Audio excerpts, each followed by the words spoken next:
ojalá los partidos, ya que estamos en una sociedad que los partidos ocupan el espacio de la transmisión, se hagan eco. Pero yo no veo que muchos partidos, cuando pues, van a la campaña electoral, hagan una consulta social. No, están en una oficina, elaboran su programa, a lo mejor con varias opiniones, pero la sociedad no participa en esos programas. Y si le escucharan al menos después a la sociedad, porque hay mucha demagogia, si le escucharan todavía, pero después no se puede. Hay otros factores que impiden. La voluntad es buena, pero no podemos y tal.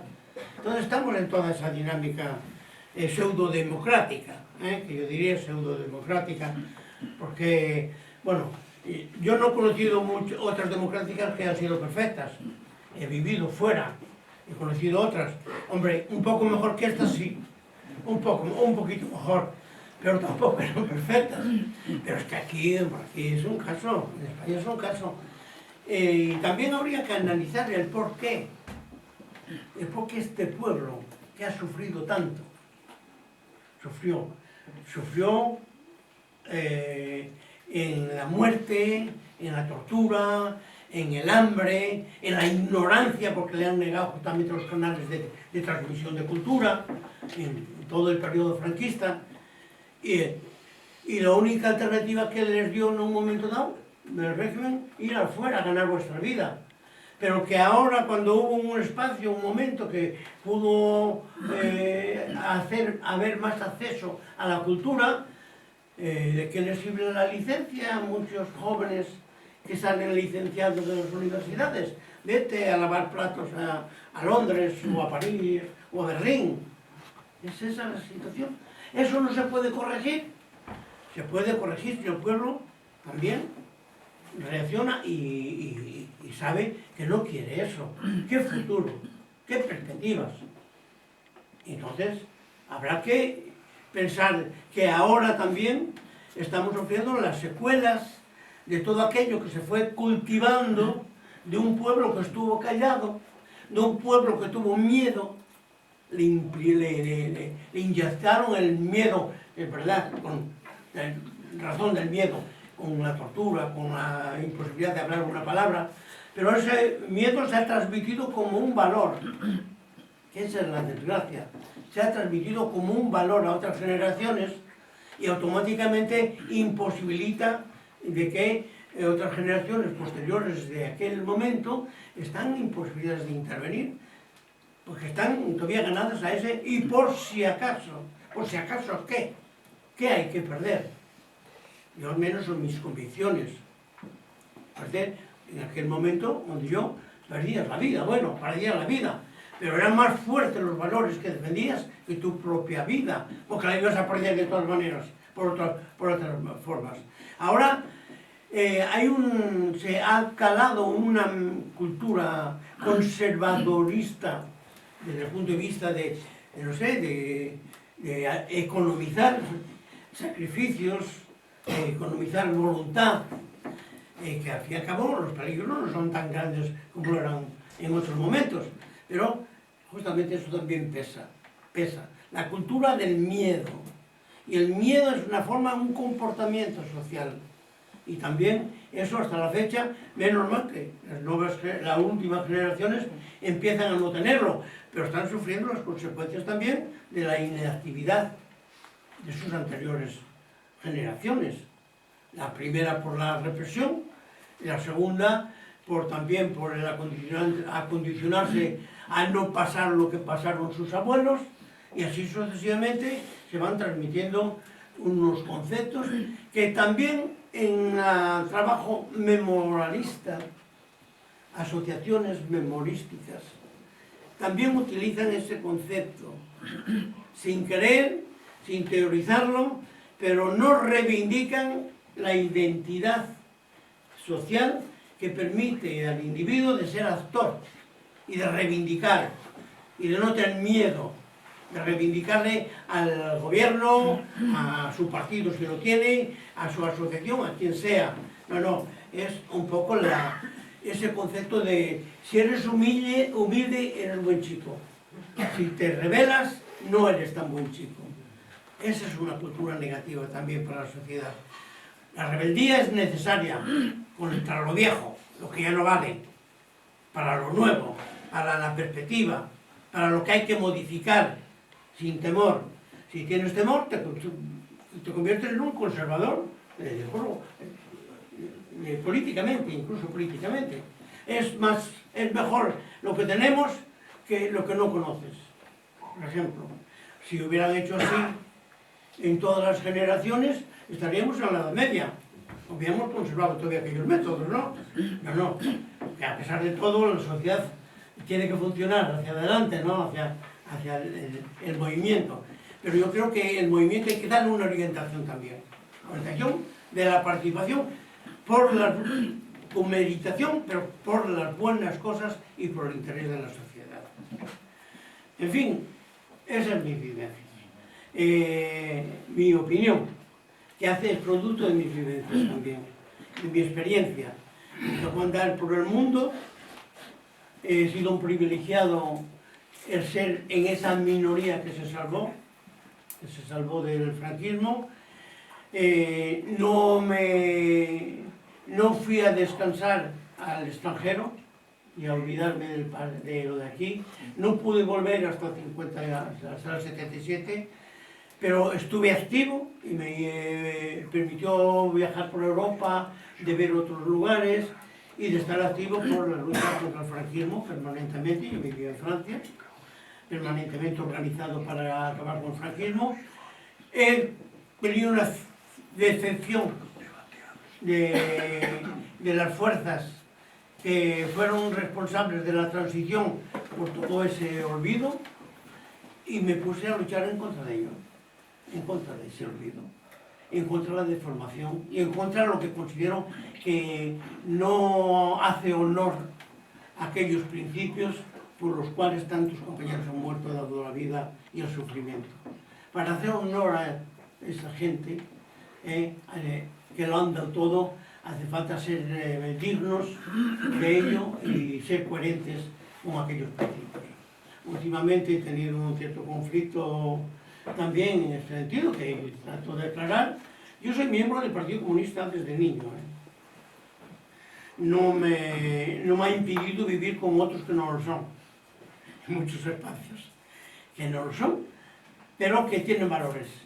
Los valores no los tiene un partido solo, el valor de sociedad, el valor de la dignidad, el valor de la solidaridad, la tienen muchas personas, incluso que sean enemigos políticamente. Lo que hace falta es que esos valores se encaucen para que sean ley, para que sea una norma, que no sea simplemente el valor en un grupo o una persona. Y últimamente pues me ha tocado tener que enfrentarme también por razones que todo nos hace bien y que lo que nos haga bien hay que ser valientes y decir, pues no lo he hecho bien, me he equivocado, ¿qué pasa? No pasa nada, me he equivocado. Pero cuando lo ocultas o no quieres, entonces estás traicionando ya los principios. Se traicionan los principios, lo que dices que eres. Como los han traicionado, y aquí no fue solamente, hay algunos comercios, es muy simple decir, hombre, es que este gobierno de derechas, es que el gobierno de derechas es la culpa de todo. Muy bien, pero hemos tenido gobiernos llamados de izquierdas y cosas que han quedado exactamente lo mismo. Y la culpa no la tiene siempre el otro, habrá que mirar para sí, si la tenemos también algo, si no tenemos algo, y ser capaces justamente de tener la autocrítica y ser capaces de contribuir a acabar con los errores y cultivar los valores. Y bueno, es posible que tuviera en un momento de juventud esa utopía, ese idealismo. El idealismo es el comienzo del compromiso, pero el idealismo no puede existir siempre cuando vas madurando. Tienes que confrontarlo con la realidad. El deseo no es el poder, eso es la realidad objetiva. Entonces hace falta madurar también en ese sentido, porque el que más desea no es el que más va a resolver el problema, sino el que desea, el que tiene un proyecto, pero que lo materializa en la vida. Si no puedes materializarlo, pues te quedas simplemente con el deseo, la ilusión, la utopía. Y la utopía es buena, lo decía un filósofo, nunca la realizas, pero te ayuda para avanzar, te ayuda para no ser conformista en el presente, anhelar otra cosa mejor, y siempre luchando por ella siempre se va avanzando. En fin, me estoy pasando. Perdonad, y vamos al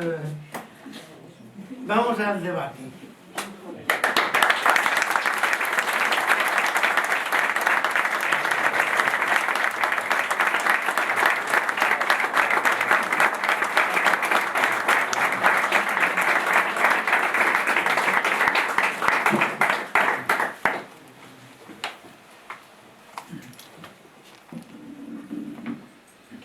Pois moi ben, Kiko, agradeceille moito esta magistral lección, sí señor.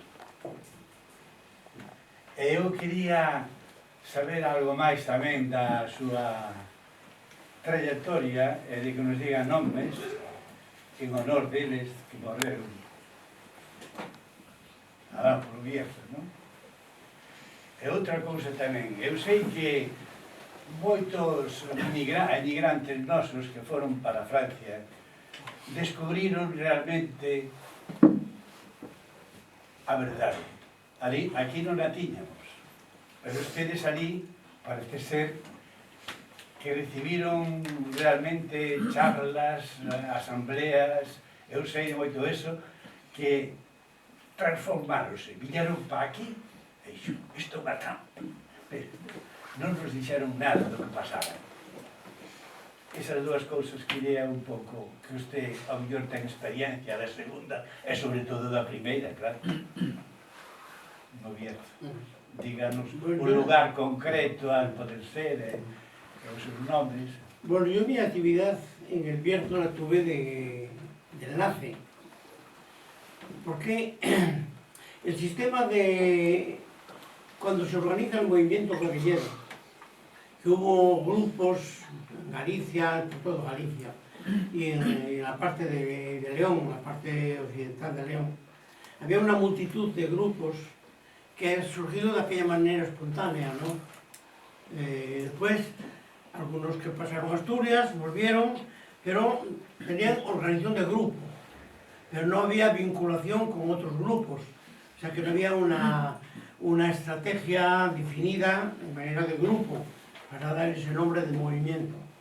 Yo digo movimiento porque a otros no les molesta decir movimiento, porque movimiento engloba el que lleva las armas y el pueblo. La guerrilla, las secas, es el que lleva nada más las armas.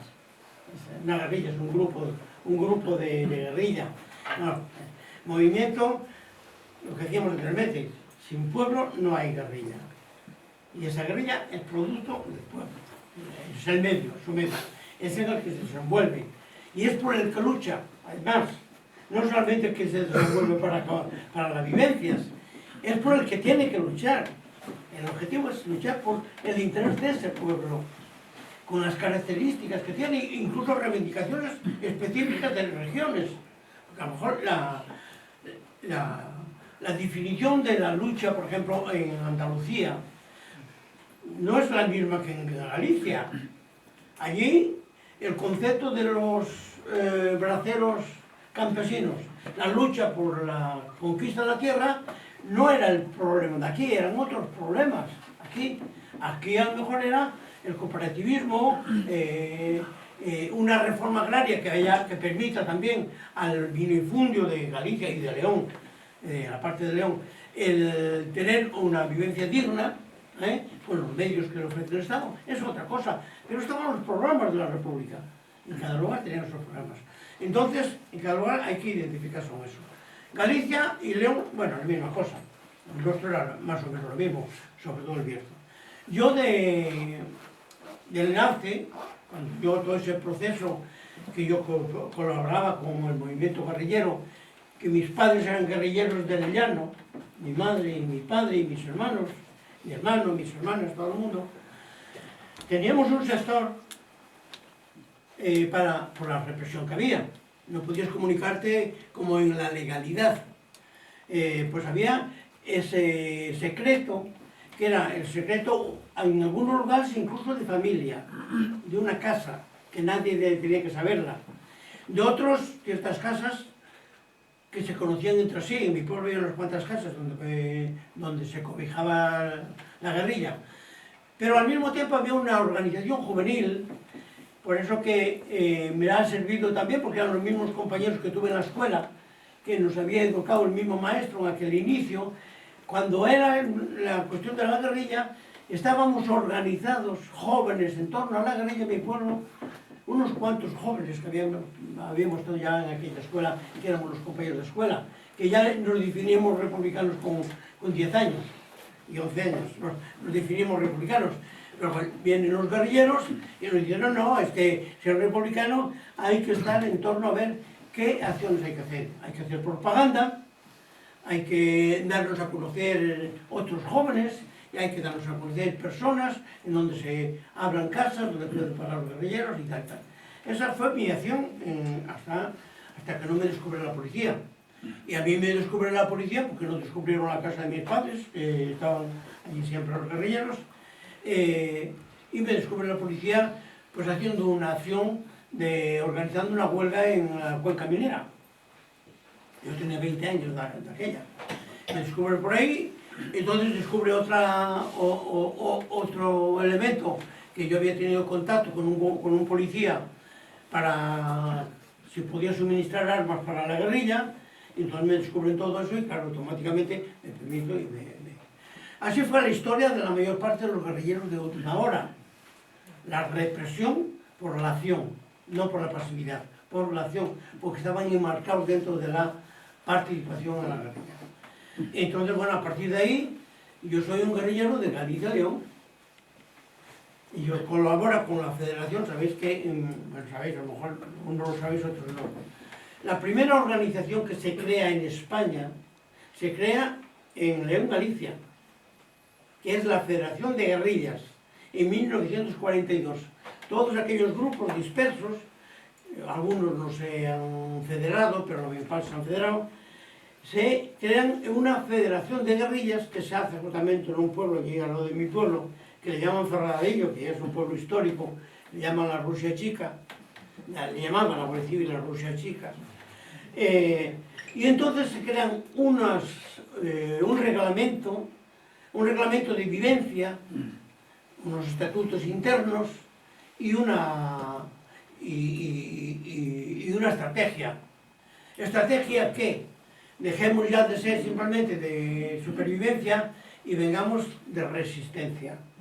Había también que contribuir a la lucha, eran aquellos momentos donde era la guerra mundial y había una cantidad de acciones a hacer, por ejemplo los sabotajes del Wolfram, el sabotaje de las carnes que subían de Galicia, que pasaban por la vía del tren hacia el norte, una serie de acciones, y dar a conocer, por la propaganda, dar a conocer que sí, mucha propaganda, yo la leí hasta en el extranjero.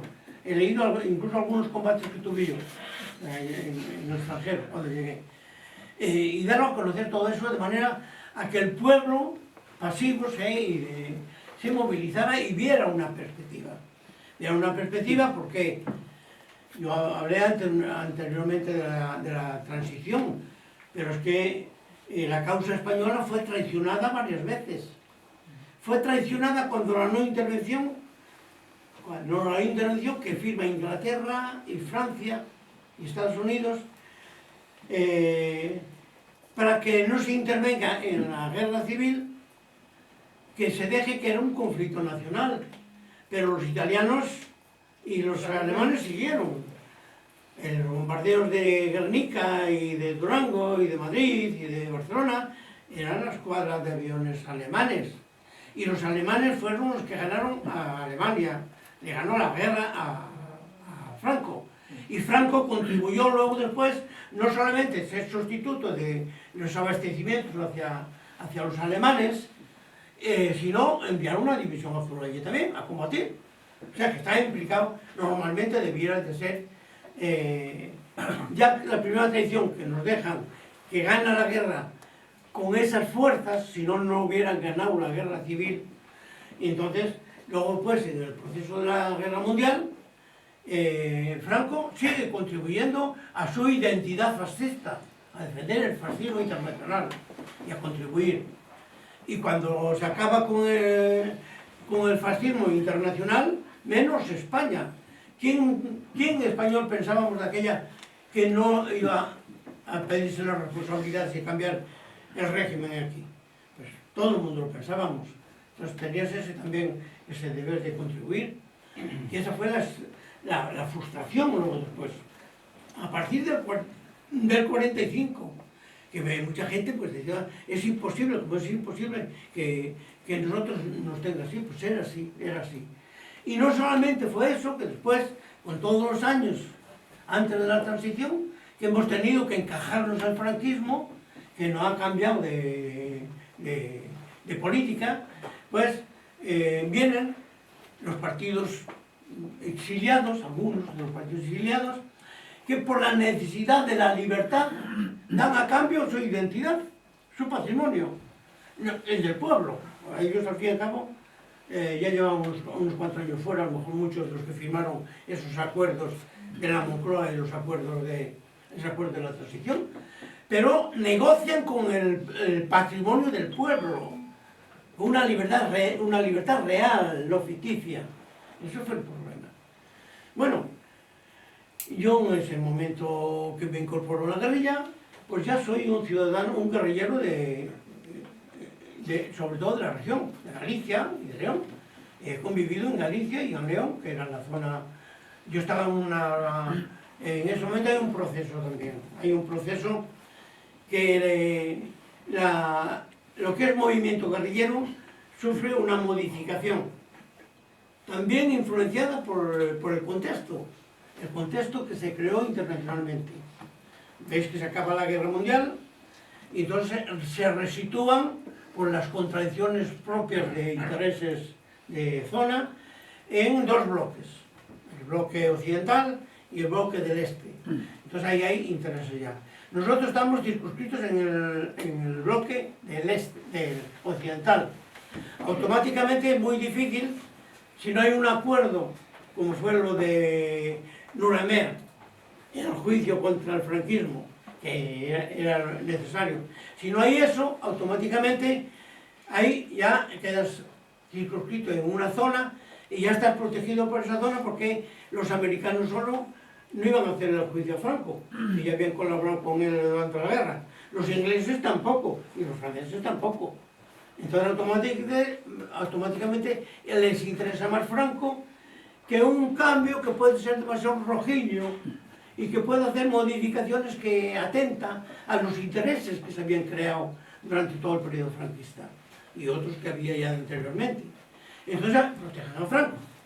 Y al proteger a Franco, automáticamente, pues claro, aquí se agotan las perspectivas. No iba a venir el ejército rojo a liberarlos, ya liberó los países del este, pero los liberó, no se liberaron ellos, los liberó el ejército, así les fue, también, porque fue un ejército que les ha liberado, no ha sido el pueblo por sí mismo.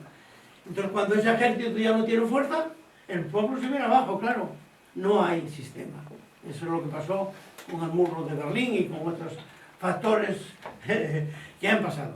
Aquí no se hundió el muro de Berlín, no hubo muro, porque aquí fue el muro que nos creó las propias fuerzas que le llamaban de oposición al firmar los acuerdos con la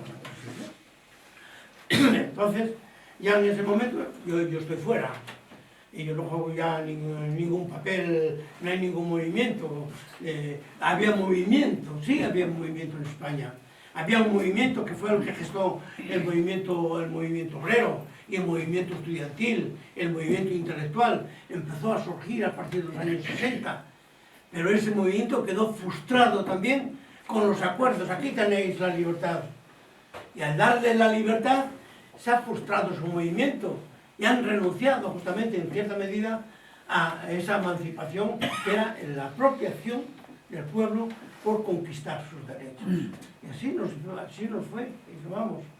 Bueno, y viniendo a lo que me preguntabas, después yo, los 4 años que estuve, desde el 47 al 51, último 51, ha sido en lo que una estructura que se ha creado posteriormente, que le llamaban el Ejército Guerrillero de Galicia-León, bajo la tutela del Partido Comunista, porque todo lo que había sido la federación, que era plural, que había socialistas, anarquistas, comunistas, hemos optado, muchas veces, pues mira, cuando no tenemos fuerza bastante, optamos por lo que nos digan. Entonces se opta bajo conceptos de ideología, no de la práctica en el terreno que estás. Los compañeros socialistas les han dado la consigna que ahora la democracia en España iba a ser resuelta por vía diplomática, que debían de irse al extranjero. Fueron los que fueron, todos no han podido, pues se los han cargado, y otros se integraron en el ejército guerrillero. Los que nos definíamos comunistas, como era el Partido Comunista, y hay una cierta afinidad, muchas veces seguidista, pues nos quedamos aquí. Claro, había una lógica, estabas con el pueblo. Fuera ya era un poco la renuncia de esa lucha, identificando con el pueblo. Pero todos esos factores juegan. Pero ese ejército automáticamente sufre que está dirigido desde el exterior, sin experiencia práctica. Y ahí surgen los conflictos. El que te manden a alguien porque haya estado en Moscú, en la Unión Soviética, o en Yugoslavia o en Francia, haciendo la resistencia española no era otra cosa, era una resistencia popular. Y esa resistencia popular no iba a renunciar a su identidad, porque desde el exterior te vienen a dar el modelo. Y los que éramos originarios, autóctonos de aquí, de Galicia y de León, no estábamos de acuerdo con eso. Y hemos tenido conflicto ya en ese momento.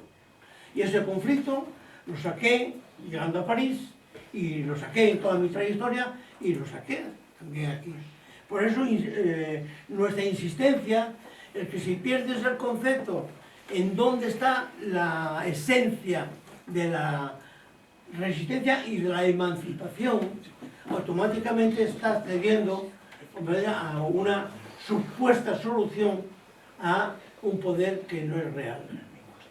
Eso pasó en el ejército guerrillero, y eso pasó en la transición, y eso nos puede pasar todavía si la sociedad no madura para ser participativa en el proceso de transformación. Esa es mi opinión. Eu quería preguntar, vos hermana, que sempre estades igual, non? A ver, un momento que teremos que atoparnos, encontrarnos as dúas Españas, non? Os mortos están mortos e tal.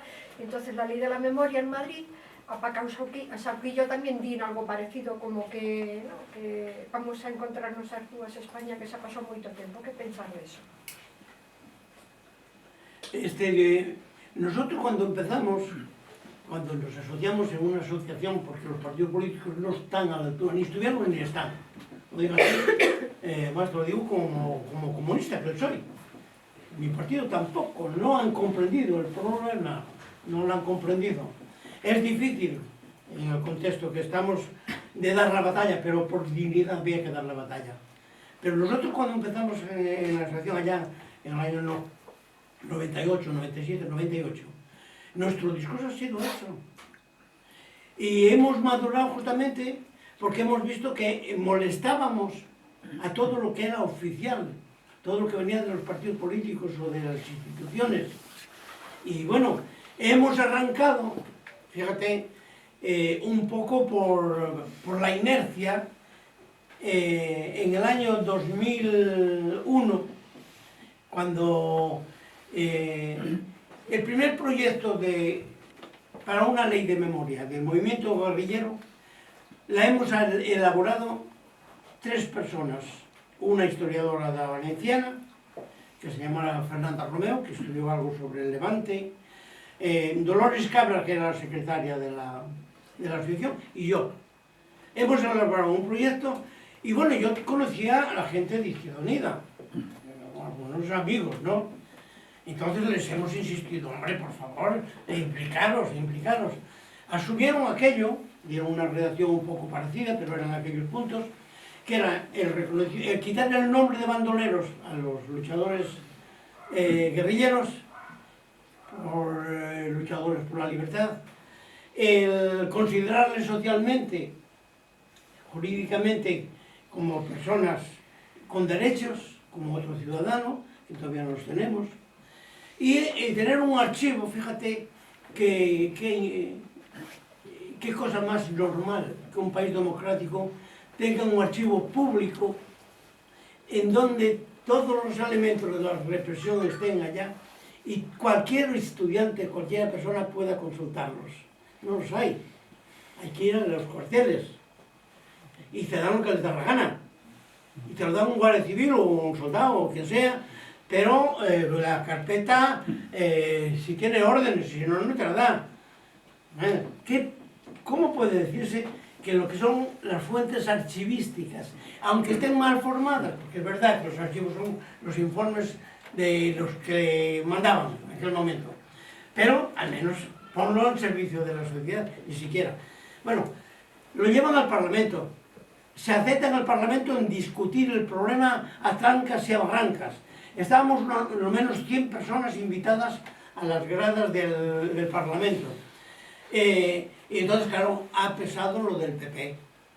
El PP era mayoritario y dice, no. Bueno, en tal caso, si queréis, podemos decir que eran combatientes por la libertad. Sí, combatientes por la libertad, pero nada más. Y bueno, eso consta en el acta del Parlamento, pero nada más. Hemos automáticamente el Partido Socialista, el Partido Comunista, los demócratas de las comunidades que lo apoyaron, como era una minoría, pero apoyaron eso, ya creyeron